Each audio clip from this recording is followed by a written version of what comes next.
তৃণমূল কংগ্রেসের কর্মী সমর্থকরা তার বিরুদ্ধে রুখে দাঁড়াবে। কারণ রাজনৈতিক উদ্দেশ্যে যদি জাতি দাঙ্গা জাতি বিদ্বেষ করবে এবং রাজ্যের প্রত্যেকটি প্রান্তে প্রান্তে পৌঁছে দেব। আর এই পৌঁছে দেওয়ার বার্তা যখন ছাত্র যুব সমাজের প্রতিনিধি রূপে আজকের এই মঞ্চ থেকে পরবর্তী বক্তা ছাত্র পরিষদের সদ্য নিযুক্ত সভাপতি বীরভূম জেলা ঋতু পাশের বিধানসভার বিধায়ক লাভপুরের বিধায়ক সিনা মহাশয় রানারা উপস্থিত আছেন। এখানকার বিধায়ক লীলাবতী সাহা মহাশয়া আছেন, চেয়ারম্যান ভাইস চেয়ারম্যান দেবাদার সাধনদা থেকে শুরু করে টিম সাঁইথিয়া টাউনের যারা কর্মীবৃন্দ নেতৃত্ববৃন্দ প্রত্যেককে আবারও অনেক অনেক শুভেচ্ছা, নমস্কার, সালাম, আদাব, জোহার জানাই। বেশি কথা বলবো না, যাদের কথা শোনার জন্য আপনারা উপস্থিত হয়েছেন করতে পারবো, এটাই হবে আমাদের অলংকার, এটাই বীরভূমের গর্ব। বীরভূমের 11টা সিটে 11টা যে অশুভ শক্তি দিল্লি থেকে কখনো দেখতে পাই আমরা পশ্চিম বাংলায়, কখনো গুজরাট থেকে দেখতে পাই পশ্চিম বাংলায়, আবার পশ্চিম বাংলা থেকে দেখতে পাই কখনো দিল্লিতে যাচ্ছে। এই অশুভ শক্তির বিরুদ্ধে আমাদেরকে রুখে দাঁড়াতে হবে।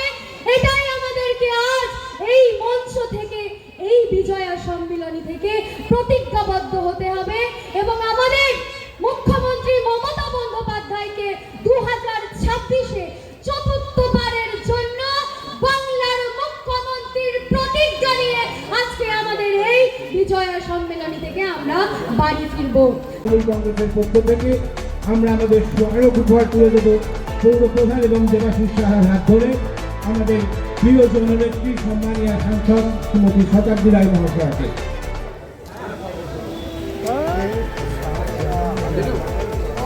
রাজ্য জুড়ে প্রত্যেকটি ব্লক এবং প্রত্যেকটি টাউনে বিজয়া সম্মেলন অনুষ্ঠান চলছে এবং আগামীকাল 18 তারিখের মধ্যে এই অনুষ্ঠান শেষ করতে হবে।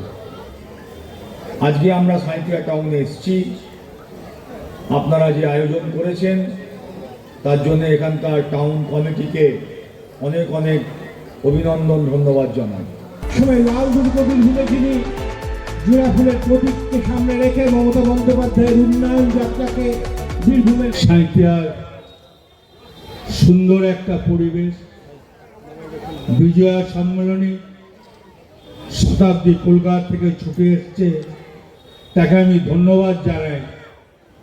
তাকে আমি এত ভালোবাসি একটাই কারণে, যা বলি প্রচণ্ডভাবে চেষ্টা করে। যেমন সিউড়ির ব্রিজ নিয়ে আমি বলেছিলাম, ও সঙ্গে সঙ্গে দিল্লিতে যেখানে জানাবার সেখানে জানিয়েছিল, কাজ আরম্ভ হয়েছে, ঢালাই কমপ্লিট হয়ে গেছে। কদিন আগে আমি এদিকে যেতে যেতে শতাব্দী চলে গেল সাঁইথিয়ার ব্লক মিটিং করে রামপুরহাট। আমি এইদিকে ফিরতে ফিরতে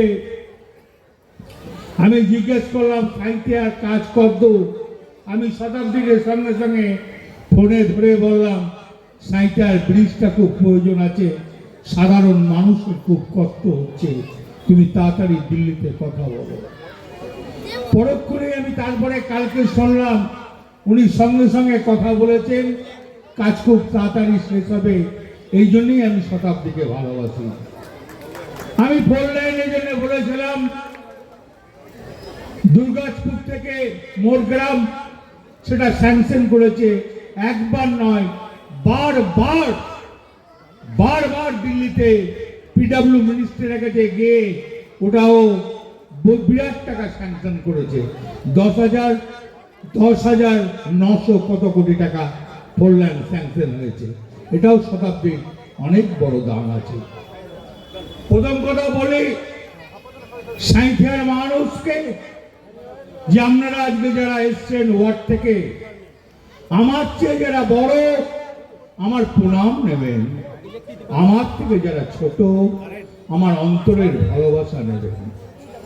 আমি প্রত্যেকটা মানুষকে বলছি, এ ভোট মমতা ব্যানার্জির ভোট। 5 বছর পর একবার মমতা ব্যানার্জির ভোট আছে, আর মমতা ব্যানার্জি 5 বছর আপনাদেরকে পরিষেবা দেয়। আমি আজকে লাভপুর করেছি, আমোদপুর করেছি, ওখানকার বিধায়ক রানা সিং আমার সঙ্গে আছে, তার সঙ্গে আমার অনেক কথা আলোচনা হলো। আছে আমার প্রাইমারি চেয়ারম্যান পুলই মাস্টার, আছেন নারায়ণ হালদার জেলা পরিষদের মেম্বার। আপনারা শুনেছেন ঋতুপর্ণাকে কালকে আমাদের বীরভূম জেলার ছাত্র প্রেসিডেন্ট করেছে। আমি খুব আনন্দিত, আমার ধারণা ভালো কাজ করবে। আছেন এখানকার চেয়ারম্যান, ভাইস চেয়ারম্যান, এখানকার 16টা কাউন্সিলর, সবাইকে আমি ধন্যবাদ জানাই। যারা বুথের মানুষ আছে তাদের আমি ধন্যবাদ জানাই। সাধন দেবা টাউন প্রেসিডেন্ট, এখানকার দেবা আছে, সাধন আছে, সব। তারপরে সব থেকে যেটা এখানকার এমএলএ লীলাপতি, আমার বোনের মতন খুব ভালো মেয়ে। তাই বন্ধু, 26-এর ভোট কিন্তু মমতা ব্যানার্জির ভোট। ক্যান্ডিডেট যেই হোক চিন্তা করবেন না, লীলাপতি ক্যান্ডিডেট মানে মমতা ব্যানার্জি ক্যান্ডিডেট। এই ক্যান্ডিডেট মমতা ব্যানার্জি, জানবেন মমতা ব্যানার্জির ভোট। লীলাপতি না জিতলে মমতা ব্যানার্জি মুখ্যমন্ত্রী হবে না। তাই আপনাদের কাছে আমি একটা অনুরোধ করব, পশ্চিমবাংলা যদি কেউ চিন্তা করে তার নাম মমতা ব্যানার্জি। সাধারণ মানুষের কথা চিন্তা করে, খেটে খাওয়া মানুষের কথা চিন্তা করে, বেকার ছেলেদের কথা চিন্তা করে, দিনমজুরের কথা চিন্তা করে, কৃষকের কথা চিন্তা করে, শ্রমিকের কথা চিন্তা করে, সবারই কথা মমতা ব্যানার্জি চিন্তা করে। নারায়ণকে 94টা প্রকল্প এক ভদ্র মহিলা, কি চিন্তা করা যায়? 34 বছর আগে শিক্ষার হার এরকম ছিল, একে অস্বীকার করতে পারে?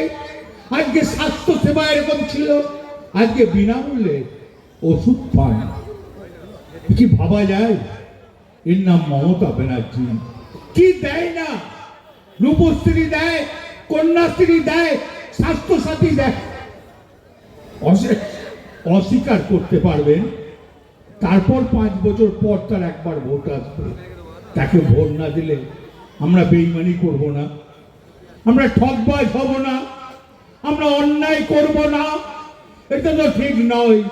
সে সারা বছর দেখবে, আর 5 বছর পর আমরা যদি মুখ ঘুরিয়ে নিই তাহলে আমাদের চেয়ে তো বড় বেইমান কেউ হবে না।